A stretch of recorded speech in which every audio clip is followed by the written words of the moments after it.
আসসালামু আলাইকুম রহমতুল্লাহ। আজকে আমি একটি বিষয়ে আলোচনা করব। বিষয়টি হলো, আমরা সারাদিন শুধু আফসোস করি যে আমার ওজন কমছে না, কিন্তু আমরা কি একবারও ভেবে দেখেছি যে আমাদের সারাদিনের অভ্যাসগুলো কি কি? সত্যি বলতে কি, আমাদের ওজন এমনি এমনি বাড়ছে না, আমরা এটাকে দাওয়াত দিয়ে বাড়িতে আনছি।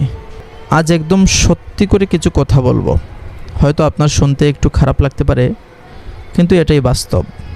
আমার কথাগুলো কটু হলেও এটাই সত্য কথা। প্রথম বিষয় হলো ঘুম আর রাত জাগা। প্রথমেই বলি ঘুমের কথা। আমরা কি করি? সারা রাত জেগে ফেসবুকিং বা ইউটিউবিং করি, আর ঘুমাতে যাই সেই ভোরবেলা বা ফজরের কিছুক্ষণ আগে, রাত্র 3টা 4টা বা 2টার দিকে। বিজ্ঞান বলে, আপনার যখন ঘুমানোর কথা তখন যদি আপনি জেগে থাকেন, আপনার শরীরে এমন কিছু হরমোন তৈরি হয় যা আপনাকে পাগলের মতো খিদে লাগিয়ে দেয়। রাত জাগলে আপনার মেটাবলিজম একদম স্থবির হয়ে পড়ে। তাই নিয়ম করে রাতে না ঘুমালে আপনি সারা দিন ঘাস পাতা খেয়ে থাকলেও ওজন 1 গ্রামও কমবে না। দ্বিতীয় বিষয় হলো স্ট্রিট ফুড বা জাঙ্ক ফুড। রাস্তা দিয়ে যাচ্ছেন, সিঙ্গারার গ্রান পেলেন আর অমনি একটা খেয়ে নিলেন, সাথে হয়তো আরেকটা সমোসা বা জিলাপিও খেলেন, আর মনে মনে চিন্তা করলেন, আরে একটাই তো খেলাম, কী বার হবে। ভাই, এই যে জাঙ্ক ফুড আর বাহিরের পুরা তেলের খাবারগুলো খাচ্ছেন, এগুলো আপনার রক্তে সরাসরি বিষ মিশিয়ে দিচ্ছে। হ্যাঁ, এটাকে বিষ বলেই আমি সম্বোধন করব। এই খাবারগুলো আপনার লিভারকে চর্বির গুদাম বানিয়ে ফেলে। দিনের পর দিন এই অভ্যাস চালিয়ে গেলে ডায়েট চার্ট দিয়ে কোনো কাজ হবে না। তৃতীয় বিষয় হলো খাবার খেয়েই সাথে সাথে শুয়ে পড়া। দুপুরে বা রাতে খাওয়ার পরেই আমরা সোজা বিছানায় গিয়ে লম্বা হয়ে শুয়ে পড়ি। ভাত খেয়েই ঘুম বা শুয়ে থাকা মানে হলো সেই ক্যালোরিটাকে সরাসরি পেটের চর্বি বানানোর সুযোগ করে দেওয়া। খাবার পর অন্তত 15-20 মিনিট একটু হাঁটাহাঁটি করা দরকার ছিল। মানে 15 মিনিট আপনি হাঁটাহাঁটি না করলেও কোনো একটা কাজের মধ্যে ব্যস্ত হয়ে যান, তাহলেই হয়ে যায়।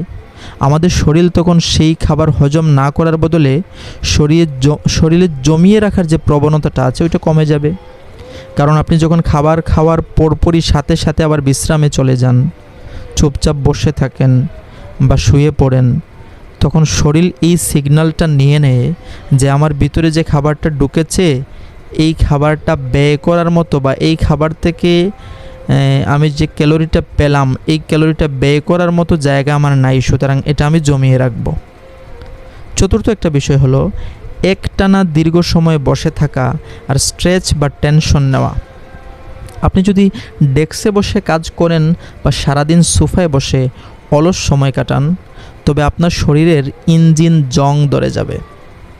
তার উপর যদি থাকে রাজ্যের টেনশন বা স্ট্রেস, আমরা যখন বেশি স্ট্রেস নেই তখন শরীর কর্টিসল নামের একটা হরমোন ছাড়ে, যা শুধু আপনার পেটের চর্বি বাড়াতেই উস্তাদ। তার কাজই হলো সে শুধু আপনার পেটের চর্বি বাড়াবে।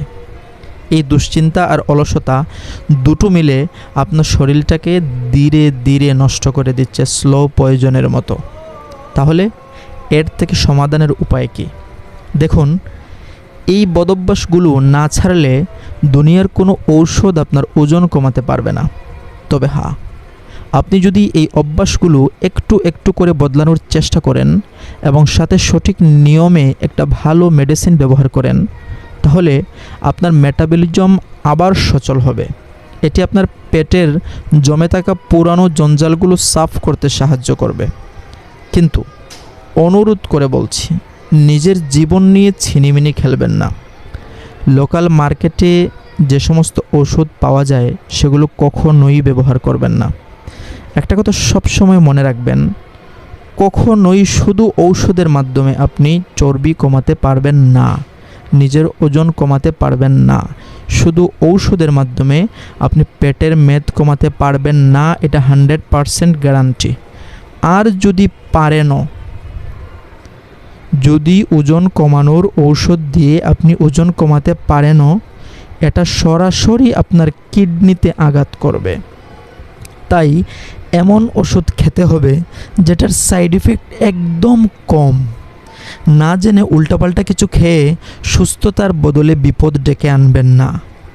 সুতরাং আমি আপনাকে সাজেশন করব, শরীরটা আপনার, সিদ্ধান্তও আপনার। আপনি যদি সত্যিই নিজেকে বদলাতে চান তাহলে সঠিক নিয়ম মানতে হবে। এটা হলো 1 নাম্বার। আপনার ওজন কমানোর কয়েকটি ধাপের মধ্যে প্রথম ধাপটা তো হলো যে আপনি চাইতে হবে, আপনি নিজে চাইতে হবে যে আপনার ওজন কমবে। এটা আপনি পুরোপুরিভাবে যদি চান যে আমি ওজন কমাবো তাহলে সম্ভব। আর দ্বিতীয় ধাপটা হলো আপনি সঠিক নিয়ম মানতে হবে, খাবারের নিয়ম মানতে হবে। তারপরে হলো সঠিক মেডিসিন নিতে হবে, যেই মেডিসিনের পার্শ্ব প্রতিক্রিয়া কম, সাইড ইফেক্ট কম, প্রাকৃতিক উপাদান থেকে যে মেডিসিনগুলো উঠে আসে সেই রকম মেডিসিন নিতে হবে। অবশ্যই আমার জানা মতে এমন কিছু মেডিসিন আছে যেগুলো সাইড ইফেক্ট অনেক বেশি, 1 সপ্তাহে 15 দিনে আপনার ওজন কমিয়ে ফেলবে, কিন্তু আপনার জীবনটাকে নষ্ট করে দেবে। আবার এমন কিছু মেডিসিন আছে ধীরে ধীরে কাজ করবে, আপনার 15 দিনে 1 মাসে হয়তো অল্প কিছু ওজন কমবে, কিন্তু দীর্ঘদিন খেলে, দীর্ঘদিন একই সাথে খাবারের বিষয়টাকে মেনে চললে এবং ঔষধ মেনে চললে আপনার ধীরে ধীরে ওজন কমবে, চর্বি কাটবে, পেট কমবে, কিন্তু কোনো সাইড এফেক্ট হবে না ইনশাল্লাহ, গ্যারান্টি। পরিশেষে বলবো, ভালো থাকুন, নিজের যত্ন নিন। দেখা হবে অন্য কোনো ভিডিওতে। ততক্ষণ পর্যন্ত সুস্থ থাকুন। আর হ্যাঁ, অবশ্যই চ্যানেলটি সাবস্ক্রাইব করবেন। আর ভিডিওটি কেমন লাগলো বা কোনো পরামর্শ জানার থাকলে, আমাদের চ্যানেল সম্পর্কে, ভিডিও সম্পর্কে কিছু বলার থাকলে অবশ্যই কমেন্টে বলে যাবেন। আসসালামু আলাইকুম ওয়া রাহমাতুল্লাহ।